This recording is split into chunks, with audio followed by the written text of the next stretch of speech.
Put your hands together one time. I want you to get together. I want you to get together. Brief introduction. Hello, everyone, and welcome to another Theorist to Theorist episode. It's been a while since I've done one of these, and today I have a special guest, Gary Wayne, the author of the book The Genesis 6 Conspiracy: How Secret Societies and the Descendants of Giants Plan to Enslave Humankind. And Gary, you're a man who really doesn't need any introduction in this conspiracy world that we're involved with. You've obviously been all over YouTube doing many interviews with lots of people, and it's always fascinating to hear the things you have to say. So hello, Gary. Go ahead, introduce yourself. And yeah, what I really would like to know is how did you get into this, first of all, and what's this book about?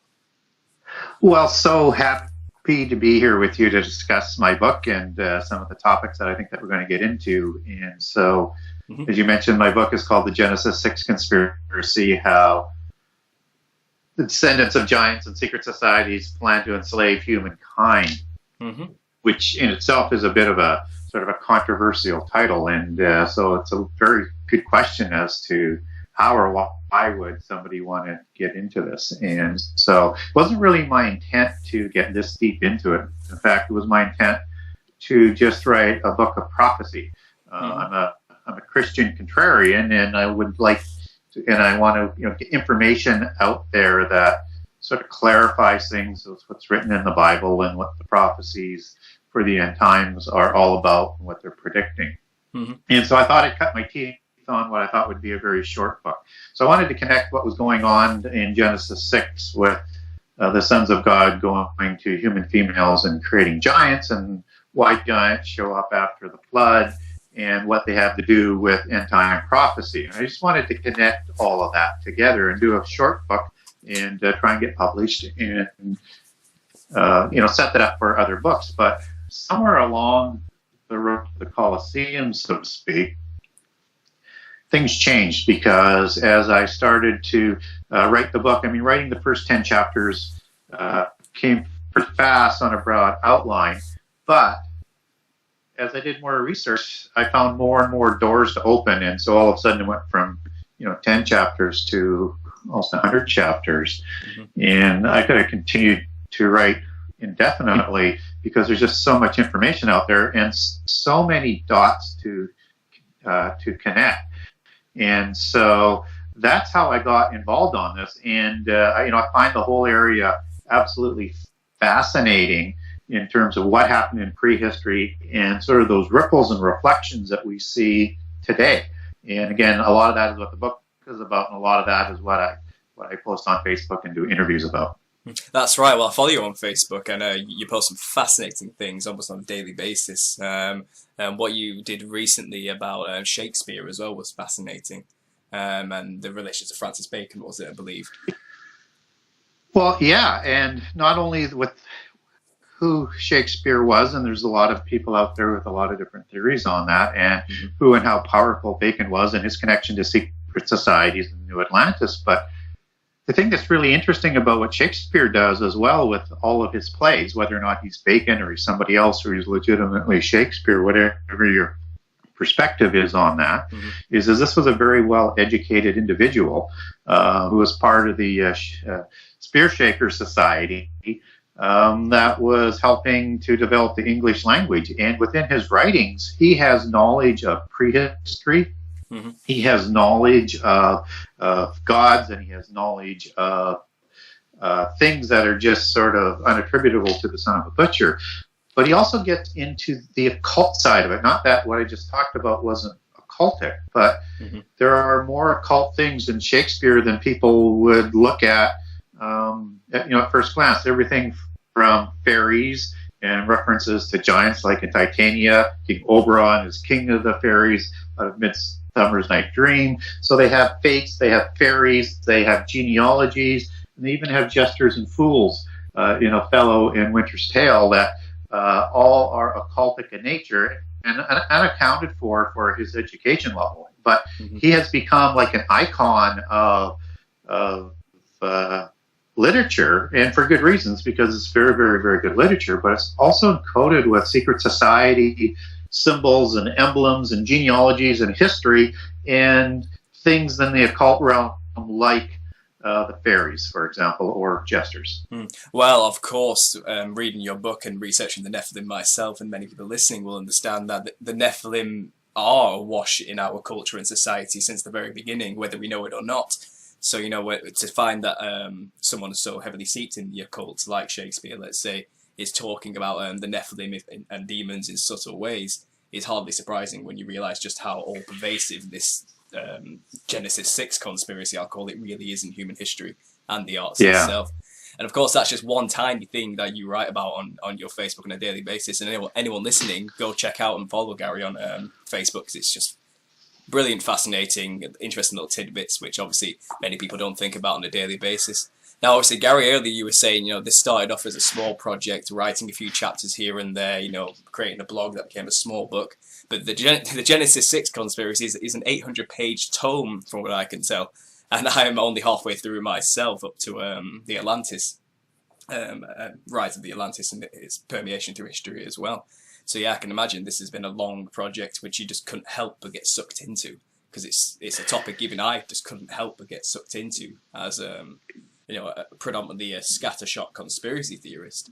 Coming at this from such a large topic. Exactly. Well, such a large topic as well. I came it from the atheist perspective, you see, and it led me to basically learning about the Nephilim answered a lot of questions and issues I had with Christianity.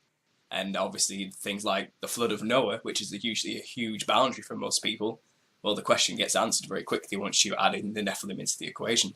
So yeah, on that topic, you know, let's get into the Nephilim origins. You're the expert, Gary. Let's start from the beginning and try and lay out as best we can. Where did they come from? And what's their plan? Yeah. So Genesis 6 is fairly clear in its outlaying of where the Nephilim came from. And in the King James Version that most people would be familiar with, it'll say something to the effect that, you know, the sons of God went to the daughters of men, or the daughters of humans, and procreated and married them and created the giants. And in the King James Version Bible, if you take giant back to the original Hebrew, it says Nephilim, or a tribe of giants. And so they were known as the Nephilim. And so these giants also show up in Numbers 13, where again, if you link that back, it says in Numbers 13 twice, Anak were descendants of giants. That goes again back to the Nephilim. And so again, you have the same definition for that application. And so these were offspring of angels in human females, and were given significant sort of genitive traits that were greater than the average human. One would be size and strength, both in width and in height, and also in looks and other capabilities. And these weren't just sort of, let's say, gangly, tall, uncoordinated beings. These were muscular, you know, WWF wrestler type, or football player type, or, you know, bodybuilding muscleman type. They were where the average height to width ratio of a human would be 3 to 1. It's 2 to 1 on what these giants were.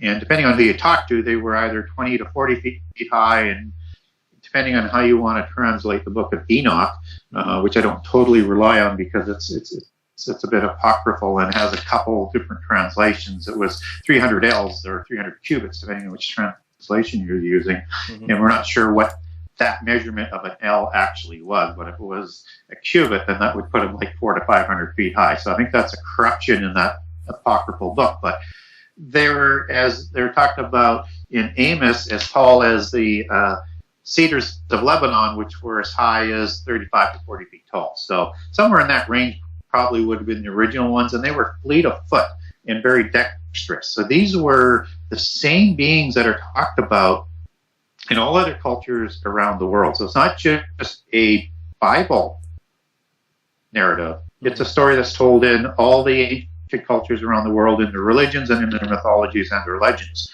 And so you might know them as titans in the Greek legends and mythologies.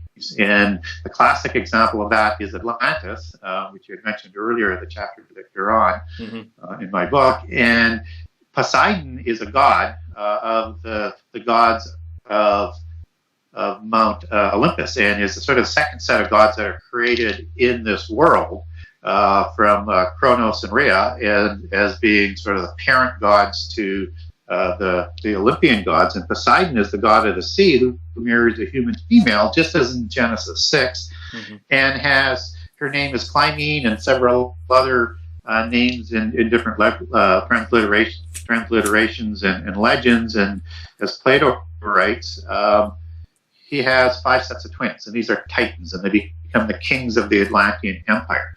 And they have the same story as what's going on in Genesis 6. We also might know them as giants known as Anunnaki in the Sumerian history, where again they have the same sort of creation and are giants and are the ring lords and the kings of the Sumerian society, or they'll be called the Datia of India, or the Zuras, or the Zabelba of the Kishamaya, or perhaps the Tengu of the Japanese, and the Myosi of the Chinese. But they're all talking about these giants, and they all have a similar creation, and they all have a basic sort of coming to an end through rebelling against the gods and becoming corrupt and being wiped out by a flood. So I guess it seems to me like pride got the better of them as time went on. I mean, I'm curious to know what made them think they could appoint themselves as kings of the earth and leaders. Do you have an answer for that? Well, they were, if you get into the various mythologies, and I think in this case, the Sumerian one is the most clear, where at Nippur, which is also a mountain, similar to Olympus or Mount Hermon. But this is where heaven met earth with the gods. And this is where the kings or the ring lords were appointed kings. So they were not only the offspring of the gods, but they were also, or fallen angels as we know them in Christianity, but they were also appointed with the divine right to rule by the gods.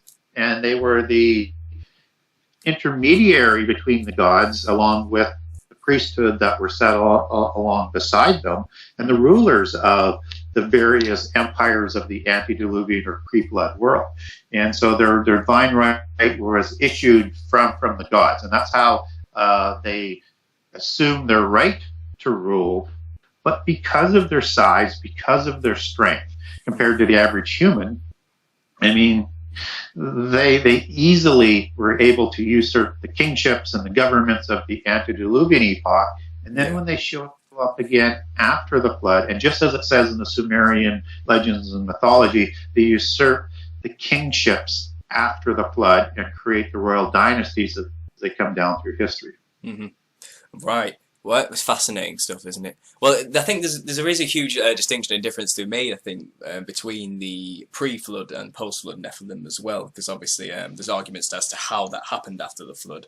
The Epic of Gilgamesh, as I was reading your book, is a good example of other Nephilim surviving the flood story through prior warning from their father gods, the fallen angels, let's say. But yes, what was the distinct differences then between those pre and post flood Nephilim? What would you say was the main differences? Was it just looks or size alone, or was it something else? Well, I think it's a combination of both. So however they survive, whether it's on an ark or with angelic or God help, or they're recreated after the flood with another incursion, what they don't have out of the gate is, or somehow on the ark is the other theory that some people have through the daughters or one of the members of the ark as being a giant. But what they don't have is they don't have that immortal spirit in them anymore. And in Genesis 6, God limits the life of humans and the offspring of the angels to 120 years. And it takes a few generations for that to take place with the great ages that they were living to. But after the flood, they don't have that immortal spirit. And as they continue to intermarry with humans so that they can reproduce and not have their bloodlines sort of corrupt into genetic defects, although they do try and keep their bloodlines as pure as possible, try and find that balance, they start to lose that sort of look, and you start to lose that sort of size. So after the flood, if we want to look at a couple of giants where we get sizes from, you have King Og during the time of the Exodus, who somehow survives the flood by looking at what it says in the Bible in terms of whether or not it's in Deuteronomy or Joshua as the last surviving of the Rephaim, and the Rephaim are a descendant of the Nephilim, as the Anakim are.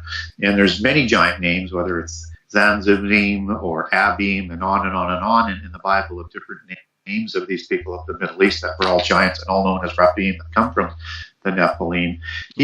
He was sleeping in a bed, depending on whether or not you're using a royal cubit or a common cubit, because the common is 18 and the royal is 21, and one would presume if they were kings, as I make the case for in my book, probably used 21 inches for their measurement. He was sleeping on an iron bed for two reasons. One, it could hold the weight of the size of this individual, because wood would break from under the weight of Og.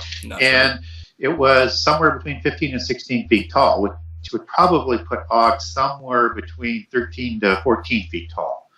And then again, if you're using, it doesn't matter which cubit length, if you're using the length for Goliath, he even at about 1000 BC, which is now over 2,000 years after the creation of the Nephilim, he is either using a common cubit just under 9 feet tall, or just over 9 feet tall, and as big as about 10.5 feet tall. So they were shrinking in size by the comparatives that I've given. That the best information we have is that they were, before the flood, 20 to 40 feet. So they seem to be getting smaller as they go. And you can see dilution in the looks of them, because if you get into who produced them, they were the seraphim angels, and they are the fiery serpent angels of the angelic realm. And the giants that they produced look just like them. And that's why you have the serpent imagery in the antediluvian epoch, and you have dragons in the antediluvian epoch, because again, you put wings on a seraphim angel or a feathered serpent, you have a dragon essentially. And so the Nephilim had viper faces, and they were described in some Gnostic Gospels as having long protruded chin that comes out a fair ways, and high cheekbones and slanted eyes and elongated skulls. And so if you look at, depending on the chronology that you want to use for history, whether it's 1200 BC or 1400 BC, have a look at King Akhenaten in the King Tut museums, or some pictures, or Google it, and you will see he still has that viper-like look that far after the original creation, and the intermarriages of diluting those bloodlines with human bloodlines down through time. Yes, I saw the image of that, and was it Nefertiti as well, who has the elongated skull, like a bust, a sculpture of her head as well. I remember seeing the sculpture you're talking about, and it very, very sharp features is a good way to describe it. The Akhenaten statue as well. I agree. And obviously you mentioned serpents then, these angels that mated with humans. And I believe from your book, it was the lineage of Cain that they mated with. But I believe these serpent angels are a good example, like Quetzalcoatl in North America, let's say, which was a feathered serpent god of some kind. I am curious, why do they often depict them with human features as well as serpentine features? Were they multidimensional in the idea that they could appear as human but had other form as a serpent of some kind? Because obviously when you look at Quetzalcoatl, you can see it's a serpent of some kind. There's usually a man within the serpent, kind of within the pattern designs of it.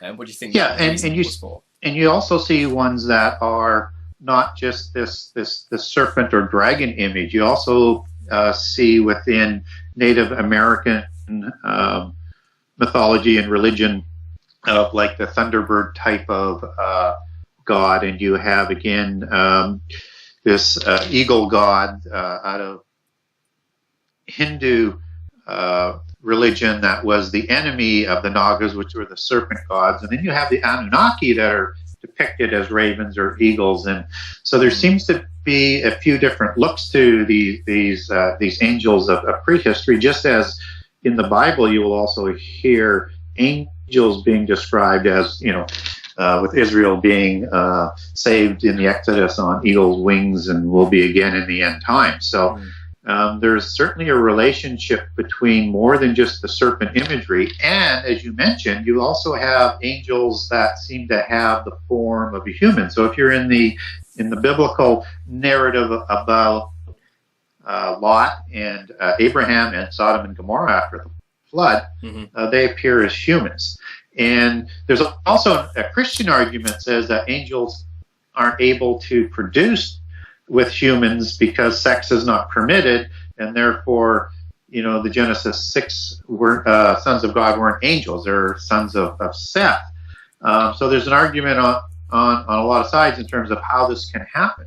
But if you get into a biblical perspective that these sons of God were, as they're talked about in Job 1 and Job 2 and Job 34, as the angels, and that they did procreate, because unless Genesis 6 is not the word of God from a Christian perspective, which I don't believe, then they were able to produce giants, which were something humans and humans combining couldn't produce. So we have this ability, where I'm going with this, to change their look, and they call that the shapeshifter doctrine, or the changeling doctrine, depending on where that's coming from, mostly from polytheist versions. But throughout the Bible, we have many different descriptions of how the angels look, and there are many different kinds of angels. But certainly they have an ability to take a physical form in this world. And the consensus, as you put everything together out there, is that they also have the ability to choose their sex.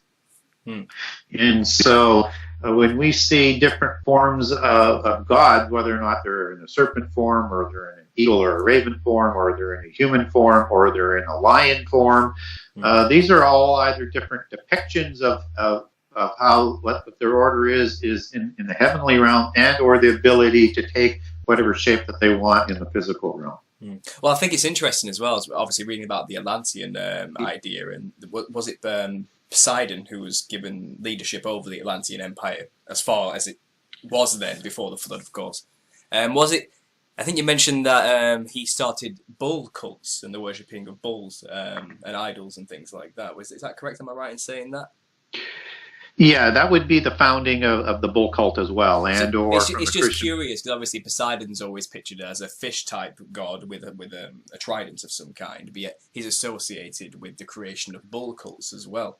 So that's the idea of an angel, mimicking two different types of animals related to him. So could it be that they could take any form? Yeah. Well, and again, you see some of these images of these gods in a bull form, and is that a shape that they also took in their shape-shifting form, or is that representing their strength and their virility, and or is it because it's the age of Taurus that bull cult gets established, or is it a combination of all of the above? And it probably is a combination of everything that I mentioned.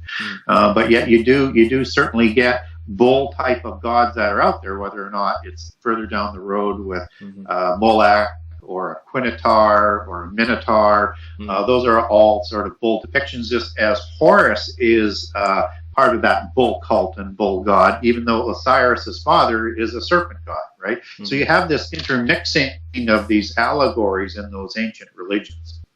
That's right. Well, considering then that, the fathers of the Nephilim, the seraphim angels, clearly had animalistic / human chimera type features. So they were very psychedelic, trippy-looking monsters of sorts. I hear descriptions of angels having thousands of eyes all over their feet and body, and legs and things like this. So they clearly had some kind of awe-inspiring look about them. So could you imagine what their children, their offspring, would have looked like? And that's really what I want to get into today.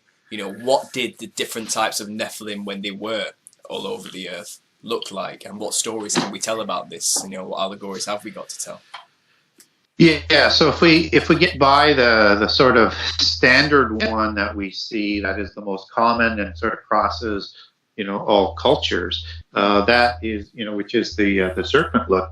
We get into some significant other types of beings, and one that most people don't talk a whole bunch about is there is the lion men of many cultures that believe were fathered by a god named Ariel, which is the lion of God. And this is also very similar to the chimera coming out of Greek mythology that had the body and the head of a lion, and a goat head on its back and a serpent's tail, and it breathed fire. And then you have like King Habada of the Epic of Gilgamesh that Enkidu actually kills. And he had the face and the paws of a lion, and bull horns and vulture claws, and covered in scales, and tails of a phallus that looked like a serpent's head. A full house. And so you have many combinations that are going on, and I'm just touching on the chimera and the lion at this point in time. But I mean, you've got other things like Cyclops, and you've got the crab out of Sumeria, which are scorpion type beings that have an odd description of avian or bird feet and scorpion tails, and they shoot arrows, and these are the same ones that come out of the abyss seemingly in Revelation. And you've also got centaurs, which are a classic one out of Greek mythology, and you have those being created by the gods, and it's got a human sort of head on a body of a horse. And you've got mermaids that are part fish and part human. And you have trying to think all the different ones. You have the Cyclops, right? Or not the Cyclops, but you have already mentioned those. And the Nagas. You also have Pegasus, right? Oh yeah, Pegasus, of course. I was thinking of the Nagas of India as well, the serpentine, half human, half serpent type beings. And I believe there was a story I heard. Clarify if I'm wrong. You may know this one more than me. That there was at this particular gulf in India, this sea, there was a mermaid type woman who would look, I think it was either during a full moon or an eclipse or something, would look like a perfect, beautiful human, and would lure men into the sea to mate with them, with the promise of gold, I believe it was. But most of the men drowned doing that. But after she had left, the sea or the shore would be lined with nuggets of gold of some kind, flakes of gold. Related to mating and spreading the human genome and the seed, the intermixing of these two races and everything. Have you heard that story? Yeah, that intermixes with the siren mythologies and stuff. And sirens are also, depicted as these mermaid type individuals of the sea, and also thought to be in some others recantations to be the demons and the mothers of the original Nephilim, and that's part of their sort of punishment on this earth, to be part of deceiving humans and haunting humans through that sort of form. So, and again, and the Nagas, I mean, they also had a shape-shifting ability. They appeared as humans, and they also appeared as serpents, and particularly the cobra, as opposed to a regular snake, which would be sarpa. So they, the word naga actually means cobra. So a specific type of naga, and they also, as I mentioned, that eagle king that was their enemy, that was the Garuda in the Hindu and Eastern mysticism. So, all of these things tend to have a similar sort of history from all around the world, and they all sort of go back to the same sort. Just as the Nagas produced demigods, and they also produced with with human females, and creating various types of serpent type beings as well, not just any one. And of course, you get some very strange looking beings out of Eastern religions, like the elephant-headed god or being or hybrid, whatever you want to call it. Just an endless list of all of these strange beings that all seemingly have a relationship back to the gods or fallen angels, depending on your perspective, either manipulating DNA or procreating with other forms of animals on the earth to create these violations against creation. Well, of course, fascinating that we can't also, something I've just got on my bullet point list here, fairies as well, and little Nephilim. They weren't all giants, were they? Could you expand on that a bit more, and that topic of Nephilim and where they may have come from? Yeah, so I look at the little people that are part of the fairy culture, and there's 4 different classifications of fairies as being part of the same Nephilim story, and that these fairies were just another creation of beings in the antediluvian world. And they were, of course, let me just backpedal here just a second. Let me go back to the 4 classifications. So in the fairy religion and culture you have, or the fairy faith, you have the original fairies coming from off planet somewhere, led by a proud fairy or angel who rebelled. And so that's the first classification. And then you have a reproduction with humans, as in the Tuatha De Danann, and where that sort of springs from as another form of Nephilim, with these demigod giants. And then when you have the demigods dying, whether it's Nephilim or it's Tuatha De Danann, you create these shades or spirits or phantoms, which are these ghost type of beings, which is the 3rd classification of fairies. And then the 4th classification are the elementals. And within that classification, you have 3 other smaller classifications, one being, generically speaking, mischievous, like leprechauns and trickster type of elves. And then you have good-looking ones, and then you have ugly ones like gnomes and trolls and things like that. And then under each of those, you have many other subcategories. So you have a significant sort of nomenclature of names and beings that are associated to the little people that were also created by the gods. Whether or not you go back into Greek history for the Nereids and other beings around the world, they are offspring like the Nephilim of the gods, only they are a smaller being. And they have specific jobs. Like the gnomes, for example, would be the genealogists and the keepers and the protectors of the knowledge. Trolls would protect gates and bridges and things like that, or and some people think portals. And the female, a lot of the female fairies, like the ladies of the lake, they protect portals to the other world. And the dwarves, they were more smiths, and they made weapons and things. And this is sort of, and you see all of this come up in Ring of the Lords, and so much of that sort of polytheist version of the antediluvian history was just part of those beings. And so they served the Nephilim, and they served the priesthood, which is a significant part of the antediluvian epoch. So when you see wizards, as in Lord of the Rings or in Atlantean mythology or Merlin of King Arthur, this is representing as an allegory the bull cult or the polytheist religion of the gods, and partnering with the Nephilim kings to set up that governmental organizational structure. So each of the Nephilim reported to a particular god or a set of gods, and they also had a priesthood that worked with them to control the people and also work with the gods.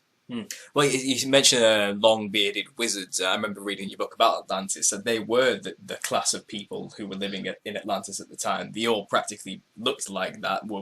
They aged brilliantly, and they were wise. And they knew a lot about everything. The 7 sacred sciences passed down, the secret knowledge, passed over. Yes. And obviously, it was you could describe it as a golden age. Many people have, a time where there was no pain, no suffering, and just time to follow every man's desires and thoughts to their end with no consequences, essentially. And that was essentially their downfall. And this wizard class, it's I believe after the flood. I don't want to butcher this, so sorry, but if I do, but I believe was it the knowledge that Enoch had proliferated throughout the peoples of Cain's progeny. He preserved the knowledge during the flood by putting it in hieroglyphs onto pillars, and those pillars were then found after the flood, and the priesthood and the knowledge continued through, from Atlantis through to the age we have today, post-flood.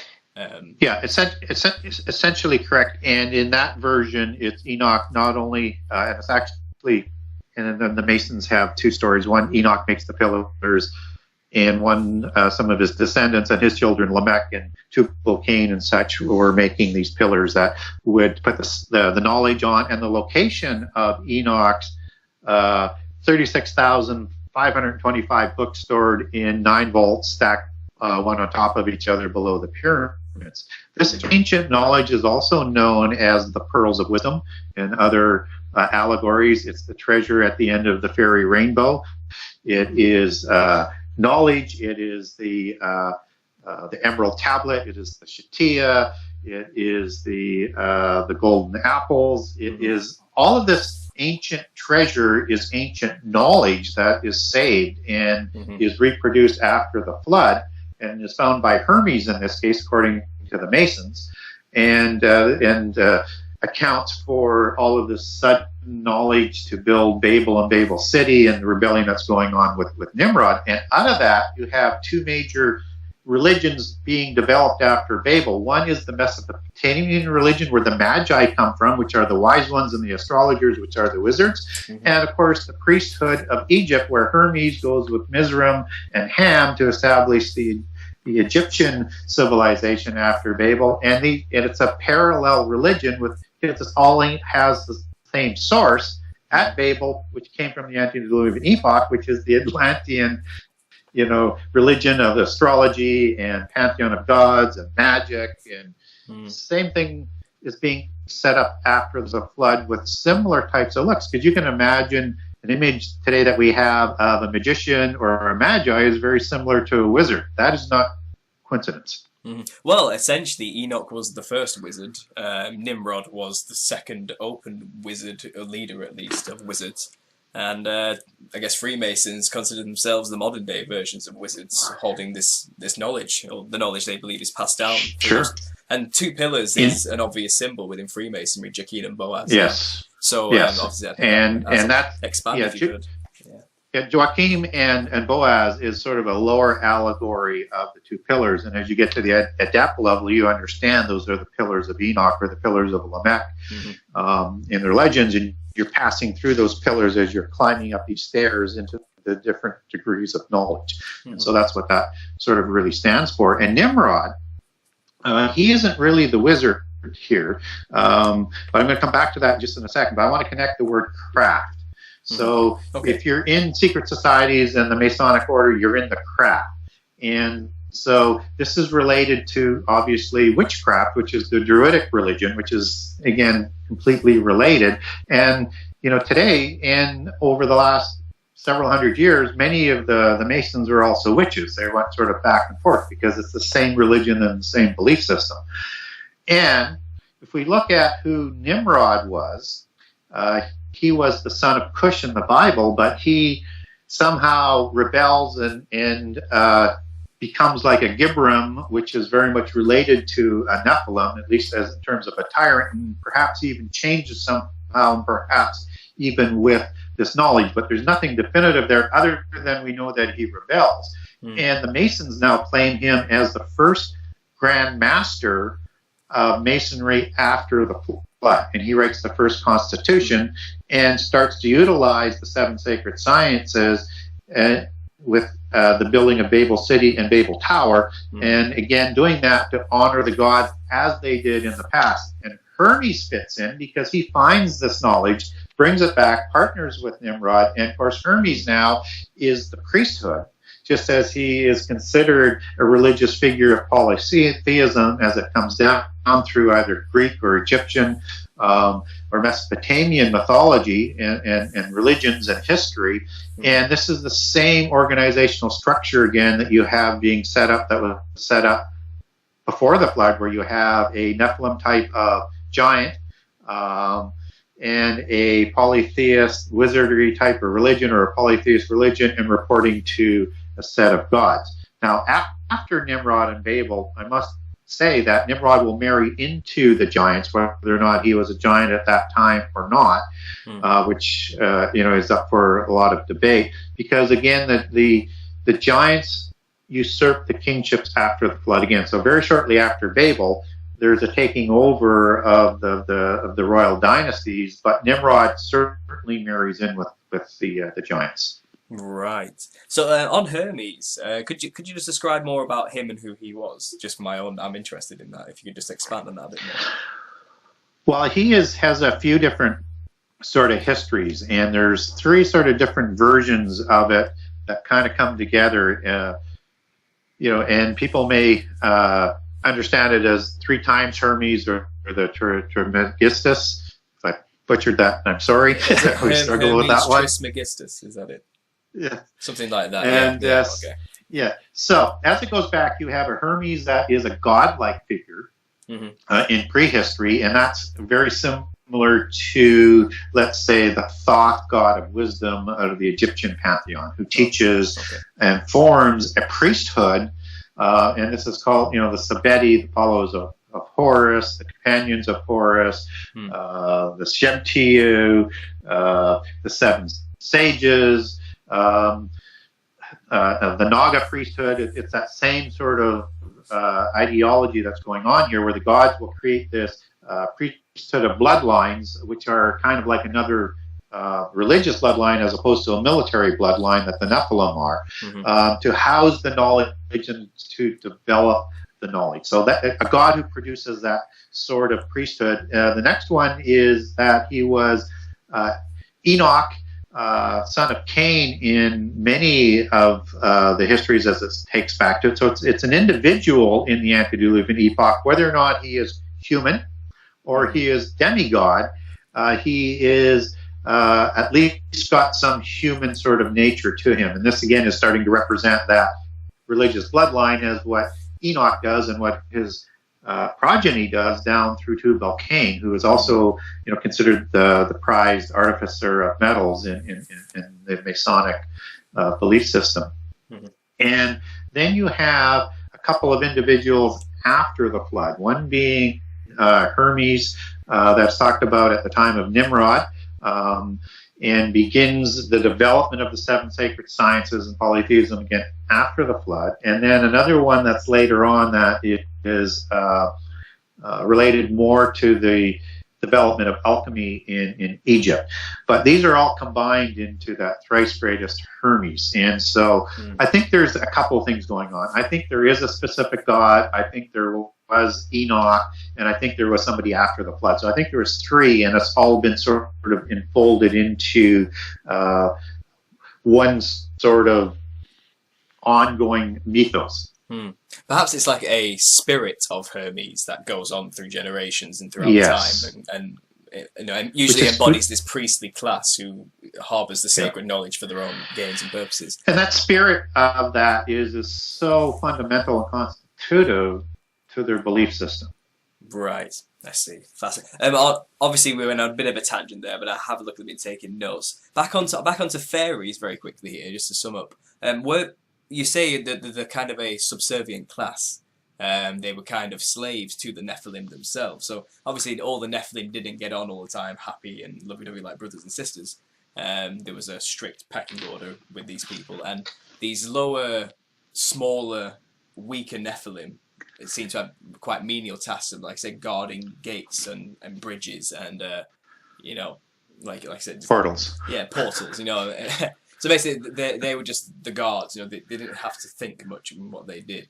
I've heard stories, of I'm not sure. I think it was around the Philippines or Indonesia, perhaps. I could be off there, but in that general area of the world, there's a story of a tribe who had to deal with very small, big-mouthed, red-haired, blue-skinned things that were cannibalistic and actually stealing children from the villages and eating them, babies specifically. And also they were luring women into the forests, raping them and then sending them back out pregnant, back into the village.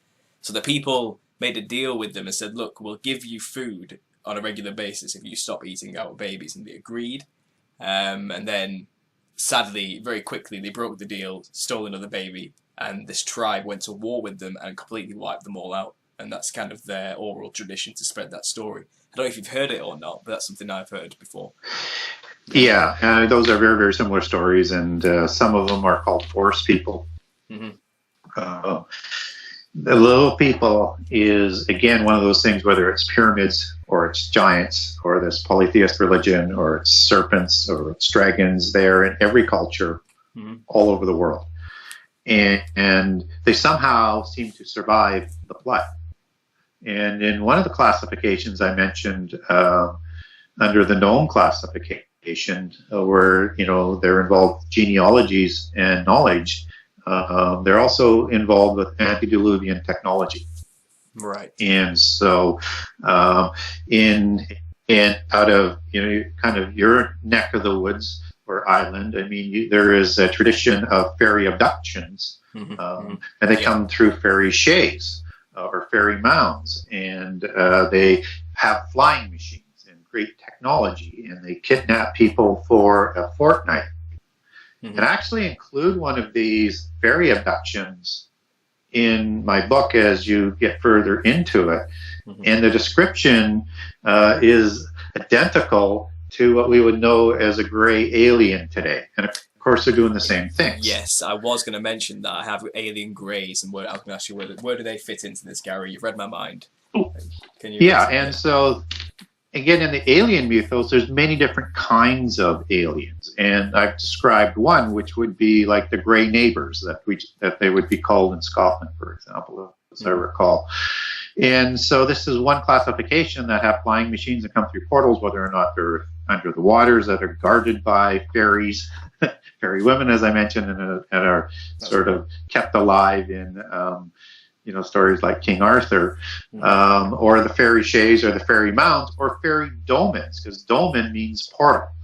And these are sort of mini Stonehenge buildings all around the world. And you can Google dolmen, D-O-L-M-E-N, fairy dolmen, and then you can see pictures of these all over the internet.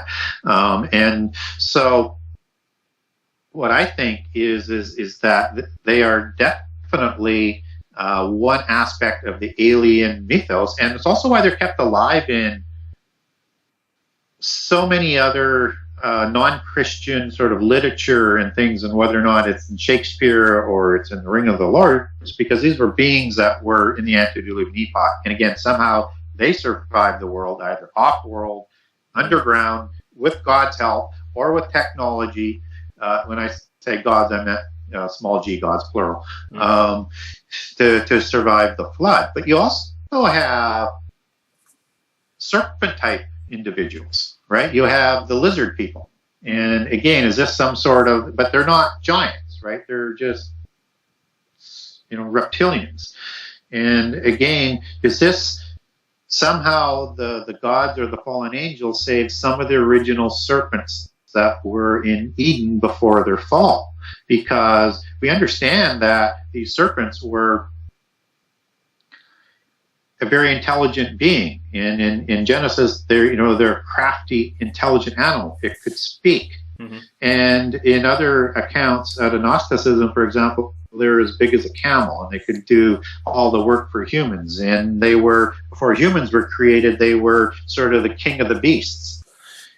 And so they're lured into bringing down Eve through eating, and with the help of Satan, to eat from the apple. And then you have the wings and the limbs and the feet taken away from this being, and it becomes the snake that is slimy and crawls on the ground that we know before. Before that, it's very much like the reptilians in the alien mythos. So again, were some of those actually saved, or are they just sort of part of an ongoing mythos, because again, it's hard to prove that there are actually aliens, even though there's so much going on. But this is a very wide group of beings in this sort of alien mythos. And you also have angels, fallen angels, not angels, but fallen angels and demons as being part of this mix of this alien mythos.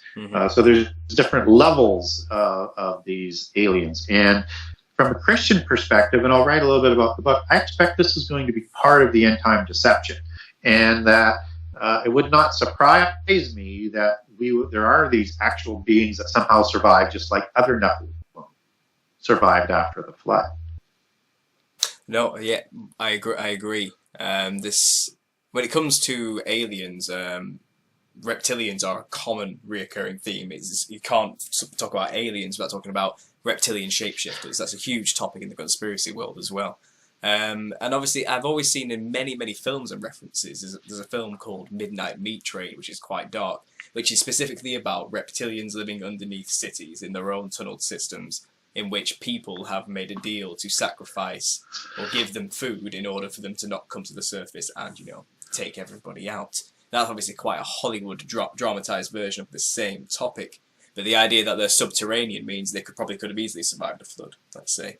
And obviously when it comes to alien greys, as we call them today in modern day era, if they are just fairies of the past, they would have had spaceships and crafts made of light like we see them often today in UFO sightings, probably back then as well, so it would have been easy for them to just ride it out in the sky, whether or not they are, what if they're allowed to survive, if this is God doing it, I couldn't say one way or the other. Obviously the evidence is there that they've been there throughout history as well.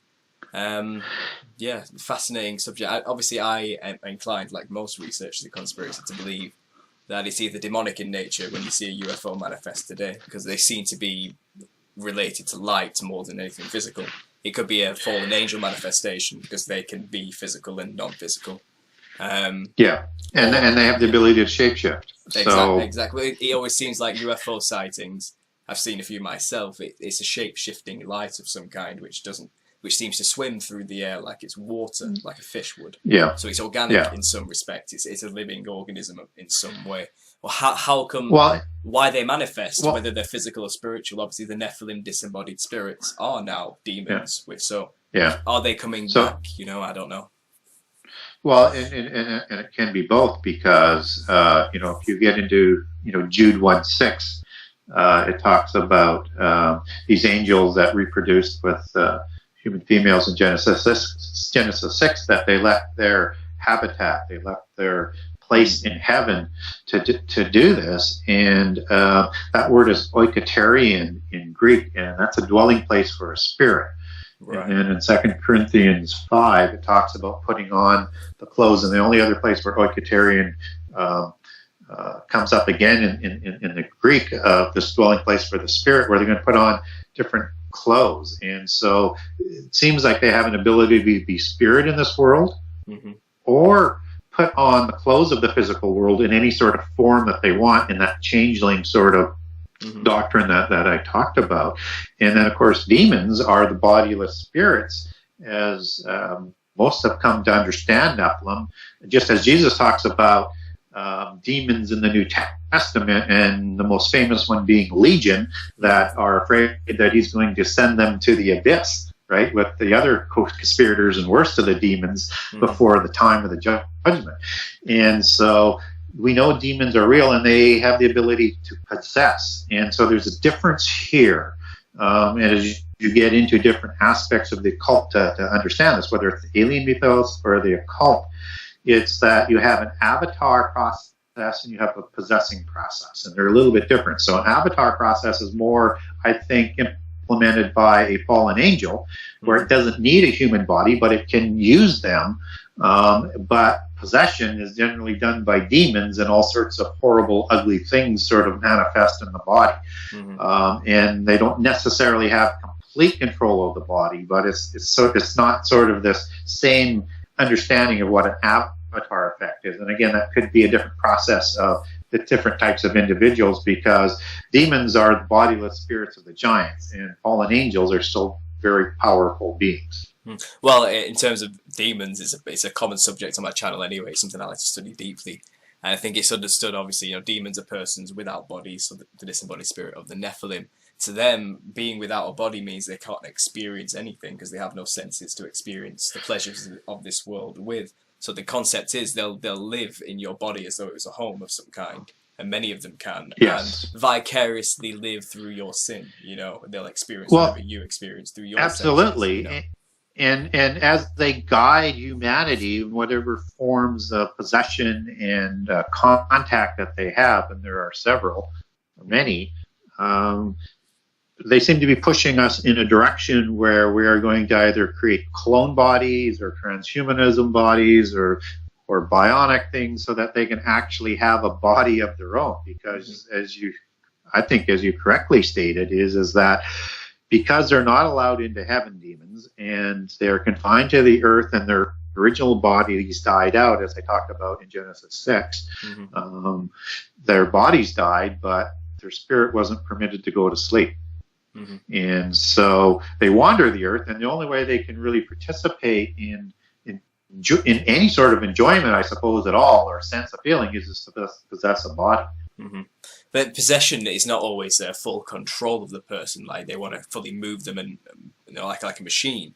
It seems more passive. Like they'll live through you, nudge you, give you thoughts which aren't your own in a sense, to make you do things which go against God, first of all, because that's the initial plan, isn't it? That's the conspiracy. Yes. But also just to sin in general, because when you say, drink or smoke or, whatever it is, whatever your vice is, that demon gets to experience that pleasure through you because it's using your senses, like hooking itself in.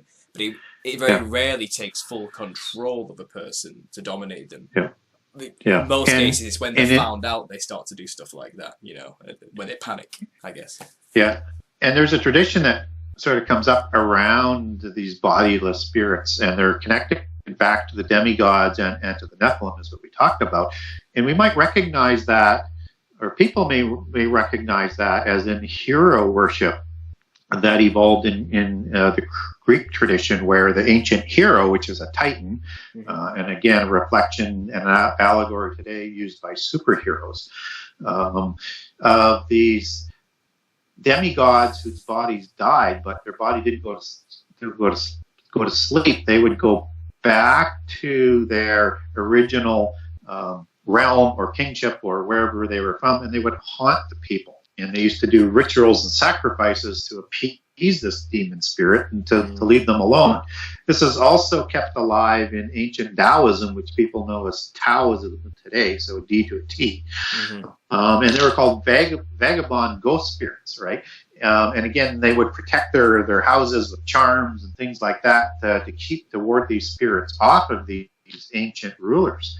And so this is a worldwide understanding of where these demons come from and what they do. And again, clearly different than that avatar concept, which is also part of occultism.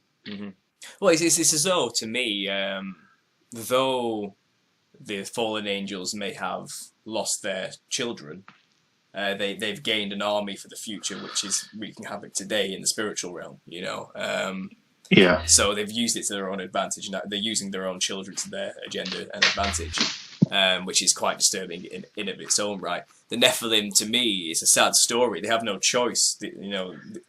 What can they do? Other than to serve their masters now to the end, because they already know their fate is sealed, and it's kind of what they did. Is unforgivable.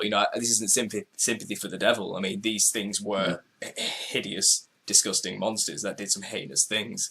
And they made their choices while they were still in the physical bodies of this world. That's right. Yeah, of course. Well, you touched on transhumanism earlier, which is actually on my list of things to talk about today. And you obviously said they're going to try and create some kind of vessel, a clone body, be it a robot body of some kind, in order to house the Nephilim. So we're talking about from the beginning of Genesis 6 to modern day here, the conspiracy is still happening. And this is what, obviously, most people in the conspiracy culture are trying to tell people right now. And it's obviously to the secular mind, the atheistic mind, this sounds insane. But to me, the evidence is just overwhelming when you open your eyes and look at what is actually going on around us. So let's talk about transhumanism, Gary. Do you have any ideas yourself on where that's going, and what do you feel about this? And obviously, you mentioned it earlier.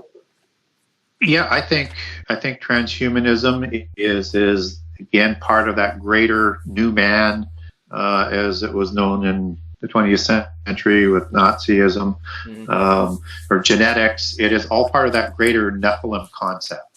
And it's twofold. One is for humans who are heavily invested in this, is to recreate immortality for humans, right? It's to bring back what the Nephilim had before God limited life to 120 years. And then the second thing is so it's about trying to create godhood in that polytheist religion in the physical world, as opposed to the spiritual world, creating gods in this world.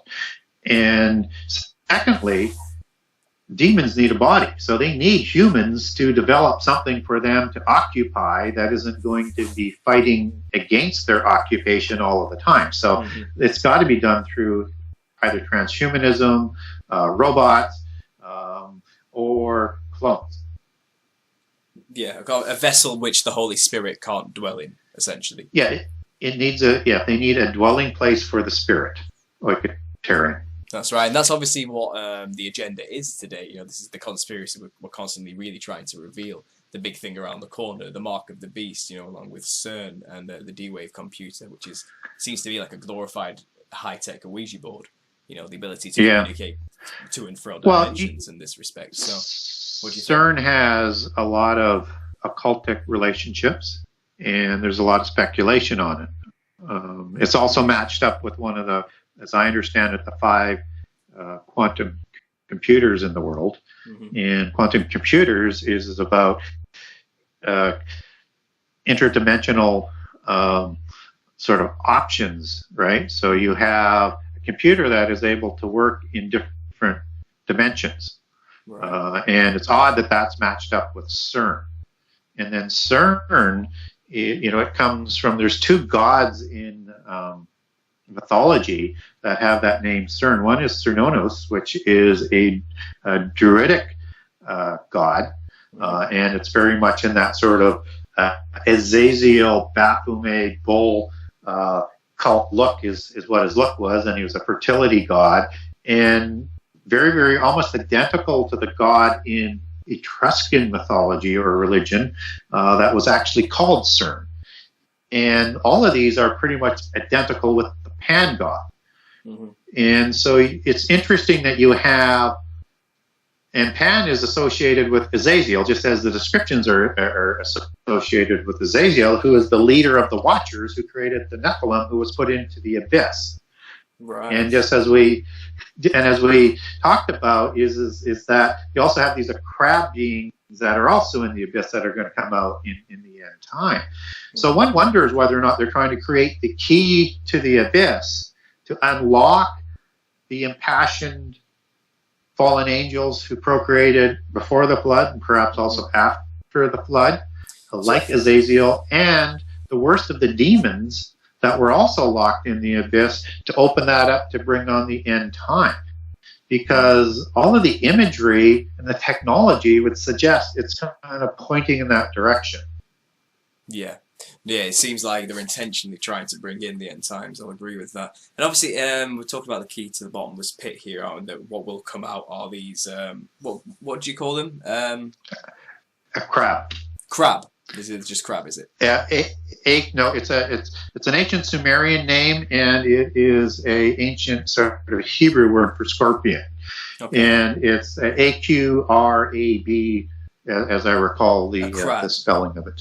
Yeah, a crab. A crab. So and typically Q is pronounced K in those aspects, as opposed to how we pronounce Q. So these obviously are going to be the things which are called to, to hurt men for such a time, but not kill them. Is it these are these? Yeah, because they have quite the descriptions to them, which are essentially a scorpion type of description, including scorpion tails, right, where they're going to sting people. And if you Google that, and there's some other different names for the Akrab in prehistory, in Sumerian. I don't have that name at the tip of my tongue right now, but if somebody wants to get a hold of me, I can dig that information up and look at it. I also have a post I did on it. These were the protectors of the gods, right? These were like the bodyguards of the gods. Right. And they come out and they're going to sting. And there's two types of scorpions that come out of Revelation 9. And one is more like an army, and the other one is more like a scorpion. And the one with the scorpion that stings humans, people will want to die, but they won't be able to die because of the stings. Oh, well, I've heard a theory as well that they won't be able to die because by that point they would have taken a mark which gives them invincibility. So yeah, no, I wouldn't go that far. I mean, I would say the mark has other attributes to it, but this happens well before the taking of the mark. So this is like the first major event which kind of kickstarts the whole thing to begin with. Yeah, it does. I see. It also is So it not Apollyon or Apollo who rises from this pit as well, which is, would that be Azazel or linked to Azazel? Well, yeah. So if you look at the name Apollo, it is also known in Greek as Apollyon, right? Who is the destroyer. And Azazel is the destroyer of the antediluvian world and is the scapegoat who takes on the sins of the antediluvian world, as he's known in occult history. Right. And so I think Abaddon and Apollyon are likely the same individual. And this is the leader of these beings that are coming up out of the abyss. Right. So CERN then, if Azazel or this Abaddon or Apollyon is the father of this Cernunnos or CERN, this child Nephilim CERN, which is worshipped as a god, are they naming the very thing they're going to try and do to open this portal as their own, like they are their children, we are the children of trying to release our father from the pit, essentially? Is that kind of an analogy maybe they're going for there? Just something off the top of my head. Yeah, I think so.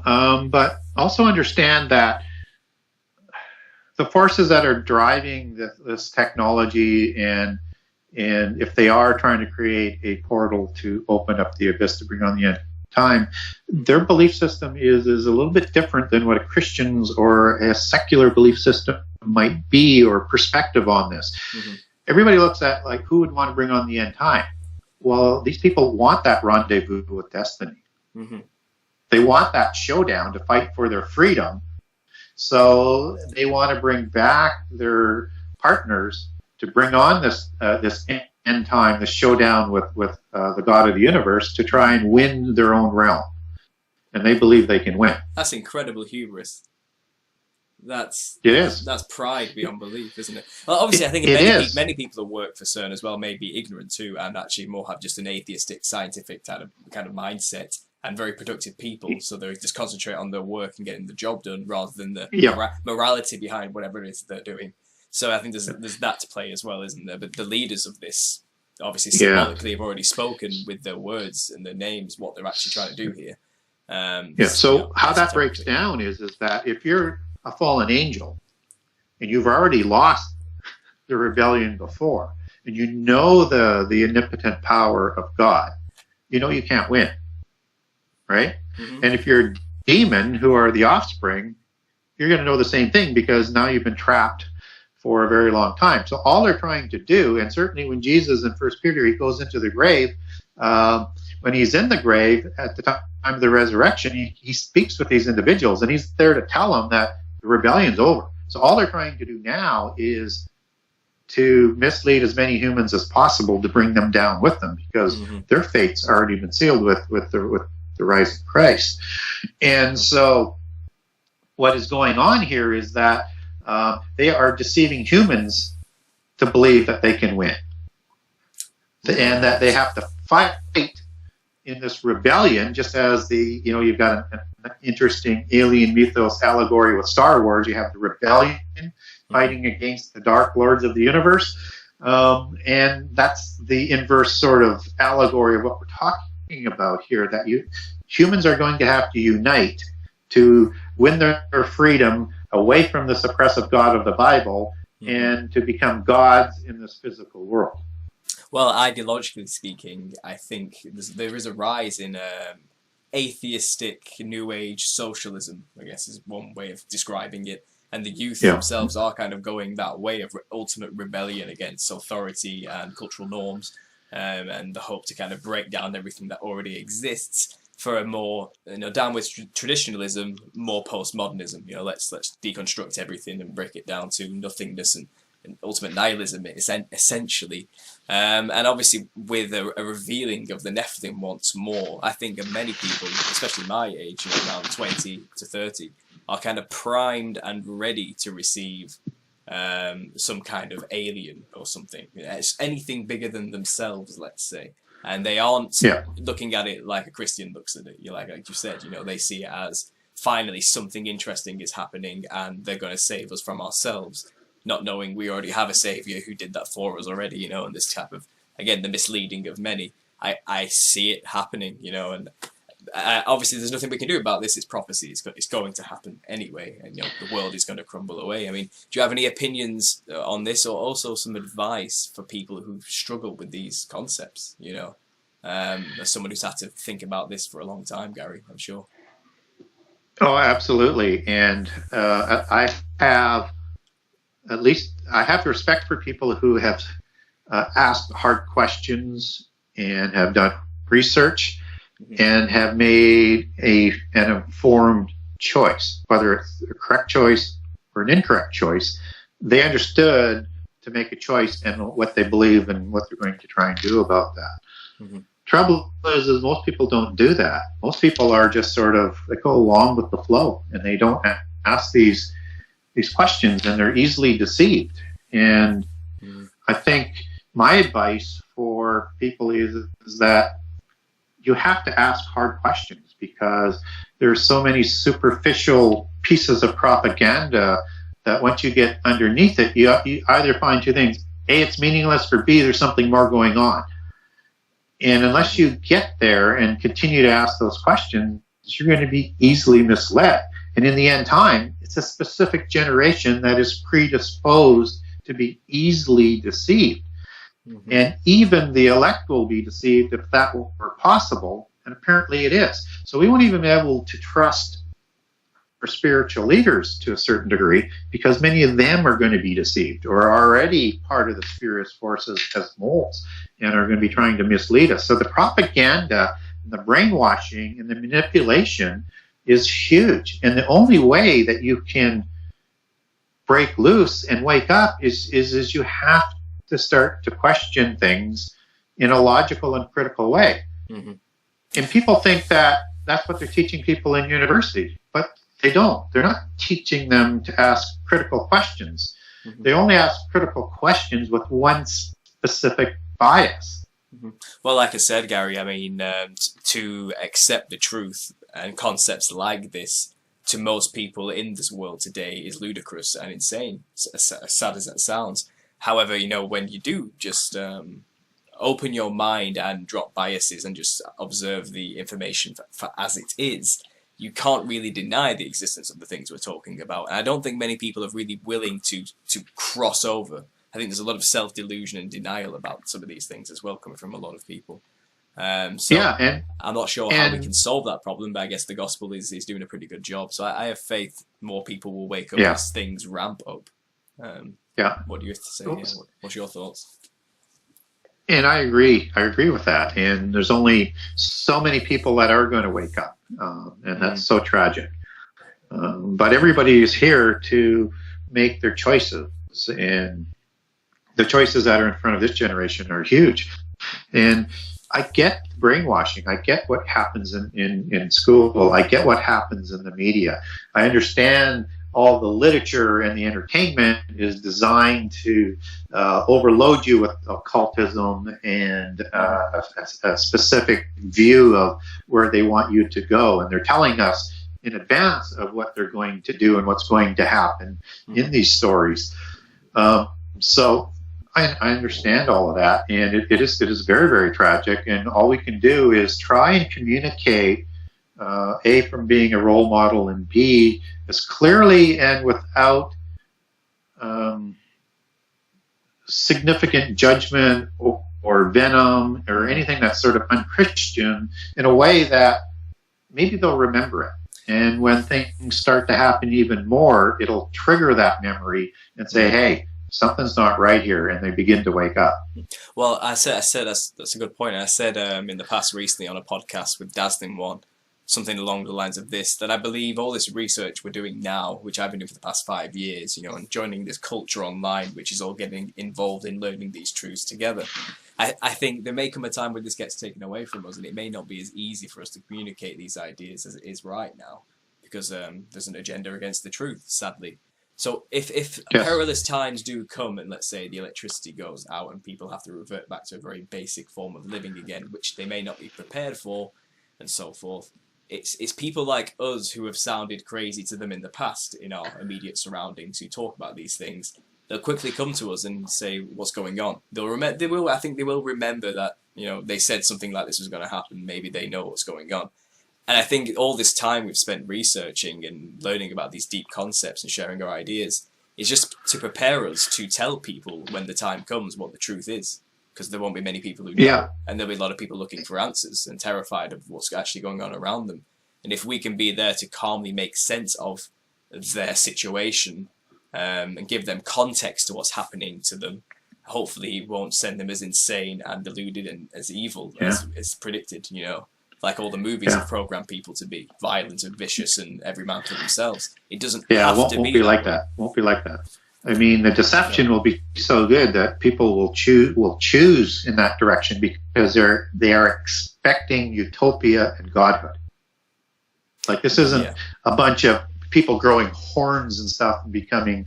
They're actually thinking that they're the people of light, that they are the good ones, and those who oppose, which will be Christians and other monotheists, and certainly some other ones, are the evil ones, right? It's a complete role reversal, and I think that it's important to try and communicate as clearly as possible, but it's so difficult because once, and I'm sure as what you have found is that as you dig into this, it's unimaginable how big this conspiracy is, how far this reaches, how old it is, and into every aspect of what it reaches into, that even as a researcher, you kind of think sometimes it just can't be that big. No, but I've had those moments. Honestly, I've had those moments, Gary. I think everyone listening has had these moments where I guess it's not doubt, because that which has been seen cannot be unseen. I can't unlearn a lot of some of the things I've understood about how the world works, So for me, it's as solid a worldview as I think I can possibly get it now. But you do have those moments where you think, this is getting ridiculous. It really goes that far. They actually can do these things, and wow, But the more and more you learn, that it's kind of the closer to truth, therefore God, I kind of feel. You know what I mean? Like I'm on a level here which is giving me a peace. It doesn't make me better than anybody, but a lot of people go through the motions when they first learn this truth. They get angry and go through the 5 stages, and usually ends in acceptance. I'm kind of past the acceptance stage now, and I'm at this peace stage where I understand. At least I feel like I at least understand what's going on around me now. Confusion has disappeared, and it's a very sense. It makes sense, this worldview, but it's hard to sell the worldview of conspiracy to people. And this is something I tried to tell at the beginning. Actually, it's what my channel was about. What I said was something. This is before I was saved, so maybe I was a bit vitriolic, but I kind of said, look. It's about chemtrails specifically. So I said, look, these people are right. It's really happening. They have the truth. They're just not very good at presenting it to people, and no one takes them seriously. And that was kind of my initial problem with the truther culture. Like, these people are bang on, but they put people off massively because of certain mannerisms and things they do. And I've tried to micromanage and tell this to people, and got involved with channel makers, and I think it's calmed down a bit now. But when people panic so much, and they have this truth, they just blurt it out in the most insane ways. So it is difficult. How can you communicate something so big? I've tried to figure it out, and I had an impasse. I can't do it. So maybe I'm not supposed to know it all and be able to say it all. I think we all do that together. That's kind of Well, I think we all do it together, but I would, suggest that people from out of the gate on this it's so big you can't explain it all in one sentence, let alone 1 hour or 2 hours. No.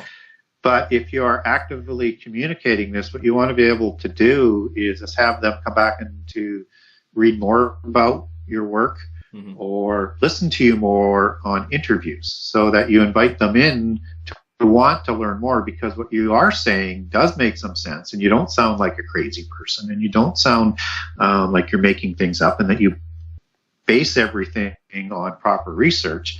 And again, in my book, I put all of my sources there, so people can verify what I'm saying or not. So it has over 120 pages of endnotes in it. And so when you do that, you can extend the conversation, right? Because if I were to start off, and I'll give one example here, is that, when we talk about Enoch, son of Cain, as opposed to Enoch, son of Seth, he inherits the seven sacred sciences from Adam that was taught in Eden. But what he does now is he's going to pervert these sciences to create the mystical religions and secret societies to develop it, to do some certain goals, which would be to not honor God for anything, to develop these sciences in a way God doesn't want you to develop it, and to lead people away from God. And now say that is what the Royal Society was created to do, because they're created by Freemasons and Rosicrucians, who are all part of this ancient belief system. And that's exactly what science does today. And also to honor was the fourth thing, to honor the pantheon of the gods, and to build things in honor of the gods, and to do things. That's exactly what science says today. But if you just go from A to B like that, you're going to sound like a madman. Of course. Well, I've learned this because the idea was that how do I give an elevator pitch for conspiracy and the truth? Like a quick, if I had 30 seconds to explain it to somebody, how could I do that? And it's just, it's impossible. You've just mentioned something there, of course, which is a very important part of the puzzle. But the context to understand what any of that meant, it takes years of research and reading to know who these groups are you're talking about, and why they would have certain intentions and what they believe. And context is something many people lack with something that's been hidden. They don't call it the occult for nothing. So yeah, deep stuff. And I think we've been going for an hour and 25 minutes, and I have a few things I have to talk with you about, Gary. And it's about the jesters and clown connection.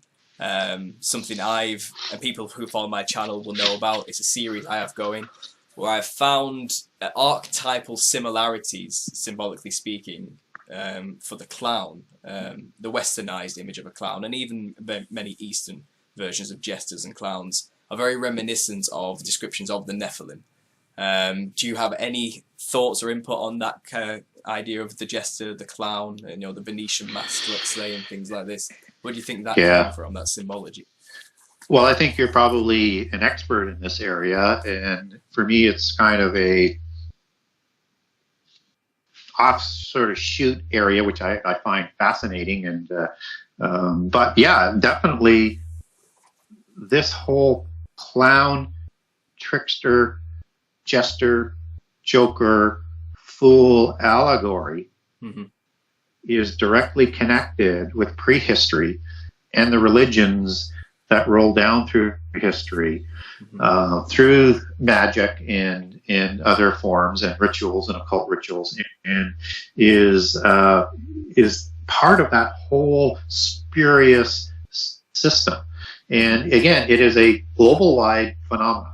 It's not just a European one. It has a European flavor, but whether or not it is in, let's say, native North America, you have medicine men. You have shamans around the world. You have magi. These are all sort of similar orders, and all take their roots back to the same level. So I'm not sure quite where you'd like me to go with this, but what I will say is that when you look at theater masks or clown faces, you have some commonality here. You have like these white background faces, whether it's the whole body or it's just the face, and some of them are very demonesque.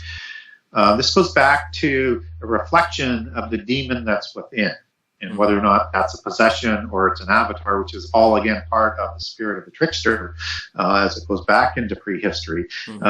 This is a reflection for the most part, when you see the evil sort of clown sort of look of a demon, right? Or the mask that they have in Chinese theater. And in India, you have the same sort of look in some of the statues. And these are the bodiless spirits of the Nephilim, or the hero within. Just as we mentioned that hero worship, Nephilim were the heroes of old. They were the famous ones of renown. They're called heroes in Greek mythology because hero in the ancient understanding of the word hero isn't what we understand it today. It was understood as the offspring of a god and a human, a demigod. And these are the bodiless spirits of these heroes. So anyway, just a quick blush and decide where you want to go with it from that, because we can get into it in more detail. But you mentioned briefly there about possession and how clowns are intimately related with the disembodied Nephilim, the demons who want to possess people and manifest in people's bodies. Now, I think a lot of magicians, obviously, it's known that they make deals with demons in order to gain power and give the illusion that they have the power, for usually sacrifice or some kind of, ritual that has to be performed every month or something like that. And obviously, there's one particular type of magic in Japan, I think it is, which is face changing. And it shows people wearing incredibly psychedelic, multicolored garbs and clothing, wearing incredibly bizarre-looking masks, just multicolours of all patterns and shapes. And they would quickly, in a split second, just change the mask by flipping something in front of the face, like a hand. Yeah. And they would do that over and over and over again and go through about 100 different designs. And it is impossible. But what I've noticed is that they are manifesting this fractaled maze, matrix type, otherworldly clothing, reptilian in nature, like serpent skin can be pearlescent and multicoloured. Something to bear in mind there as well. And obviously, it seems like maybe they are representing the Nephilim in order to venerate the Nephilim, in order to gain power from the Nephilim to perform such a feat. But then there's also this thing that happened last year where people were dressing up as clowns and scaring the living daylights out of people, chasing them with knives, the creepy clown sightings of October 2016. And I found that such a bizarre thing. What would possess a person to do such a thing? And then it clicked.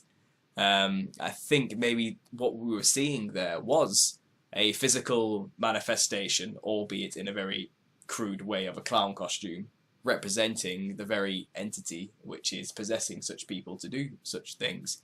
A true worship and veneration, I guess.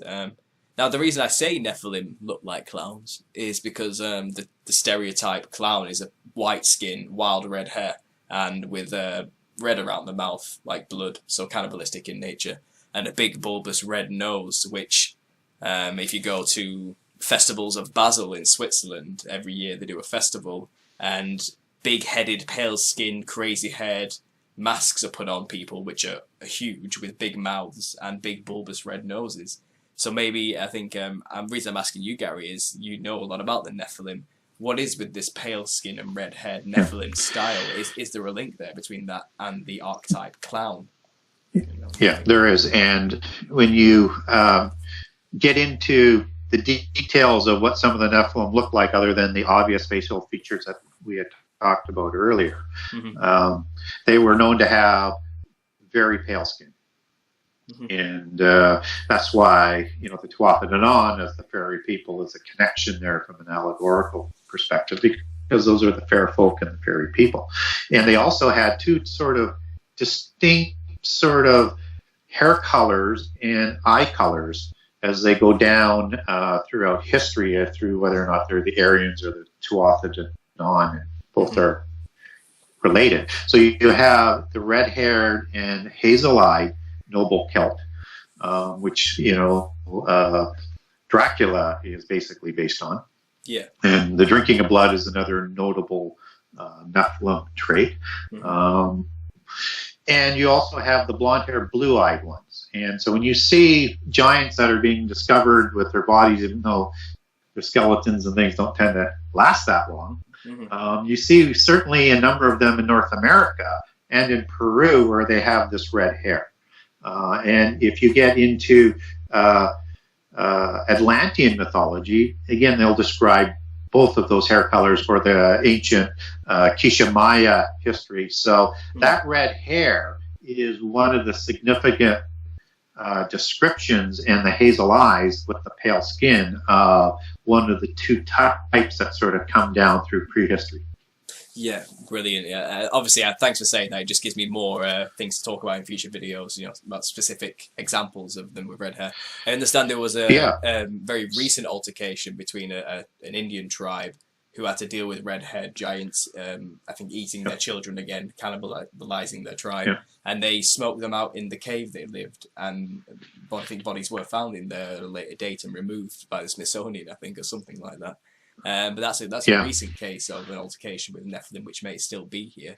And there's another popular one that came up recently about in the 90s in the Middle East, an army squad came across a giant which killed a few of them, and they managed to kill it and capture it. And that had red hair and pale skin too.